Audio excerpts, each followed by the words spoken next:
Hello everyone, welcome back. My name is Mr. Koval, and in this video, I'm going to be going over the international system of measurements. But before we get into that, please like this video, share this video. If you like my channel, if I've helped you in any way, please do me the favor of subscribing to my channel.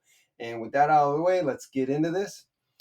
So the first thing you probably notice, or maybe you've been wondering about, is when we call it the International System of Measurements, it's abbreviated SI, and we're wondering, well, why is it SI rather than IS? I've wondered that, and the reason for that is because the SI is based on I think it's the Italian translation of this. So this is the English translation. I think the Italian is like Sisteme Internazionale de Units.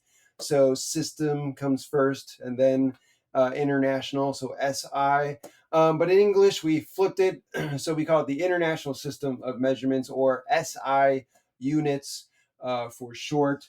So here is a list of some of the SI units, your base units. So we have length, mass, time, temperature, amount of substance, electric current, and a luminous intensity. So uh, for each of these types of measurement, we have a base unit. The base unit is your typical unit that you're going to be using.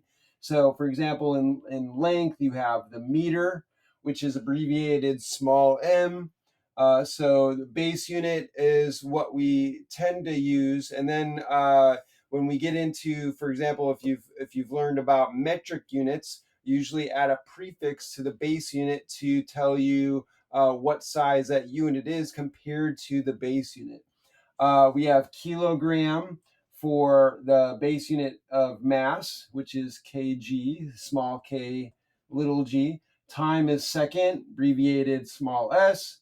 Temperature is Kelvin. You may not have heard of Kelvin before. We're usually used to hearing about Fahrenheit and Celsius, but not so much in Kelvin. Kelvin is used in like science, so we usually use that a lot in chemistry and other fields of science. So that is the SI unit of temperature, which is capital K.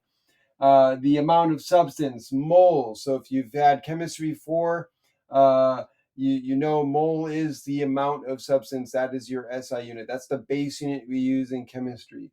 And you may be familiar that is equal to 6.022 times 10 to the 23rd particles, right? So that's equal to 1 mole. It's like a baker's dozen, right? So or a dozen without getting into bakers. So a dozen is 12. It's dozen is just a name or word or that we assign to the number 12, and everyone knows, at least in this area, that when you say a dozen, you mean 12. So, and then you have electric current.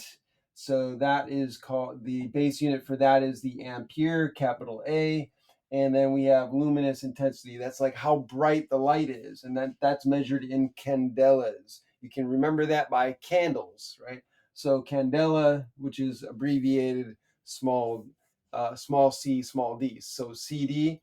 Now, one thing that you might be noticing on this table is that there's something uh, off here, right? So we have meter, second, Kelvin, but here the base unit is kilogram.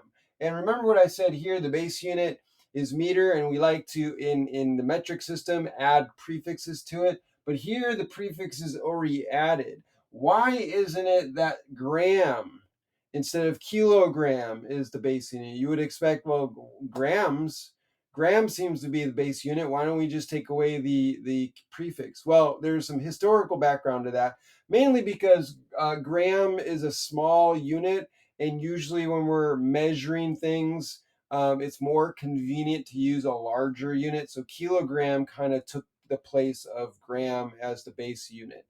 Um, there's also another thing you might be noticing about this table is there is no volume, right? Where is volume? Isn't volume a type of measurement? We're always talking about liters, milliliters, things like that. Why isn't that on there? Well, this is a table of the your simple base units. Volume is a derived unit. It's actually derived from length. So when you measure the volume of a box, right, you measure the height of the box, right, the height of the box, the width of the box, the depth of the box, and then you multiply those three by together, and you get the volume. And so since the base unit of length is meter, then if we multiply meter by meter by meter, like length, if we measure the length of a box in meters, we measure the width of the box, and we measure the height of the box in meters, then we multiply those and we get meters times meters times meters. 1 meter times 1 meter times 1 meter will give you 1 meter cubed. So if we're going to add volume here as a unit, if we add it down here, let's, but keep in mind that this is a derived unit. So if we have volume, the derived unit, the base unit for this derived unit of volume would be meters cubed, right? I should say, write that in here, meters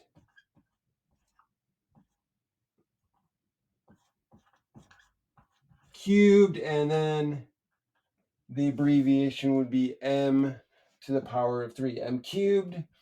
Well, what about liters? We use liters so often. Actually, liters, if we write this down, I'll write it up here. So a meter cubed is equal to 1,000 liters. So 1 liter is actually going to be 1/1000th of a meter cubed. So that's the same thing as a deciliter. So we've defined a liter. 1 liter is equal to 1 deciliter. Oops, that should be a DL. Deciliter, right? Which is equal to 1/1000th of a meter cubed. So this is by definition, right? So 1 decil. Oops, I'm sorry. That's not deciliter. That's should be decimeter cubed. My bad. So 1 liter is equal to 1 deciliter cubed, which is 1/1000th of a meter cubed. And so this is what we mean by a liter. So when you use the word liter, we're actually talking about 1 decimeter cubed, or 1/1000th of a meter cubed. So I hope that was helpful and insightful. If you like this video, again, share this video, hit the like button, put a comment in the comment section, and don't forget to subscribe to my channel. Thanks for joining me. Have a great day.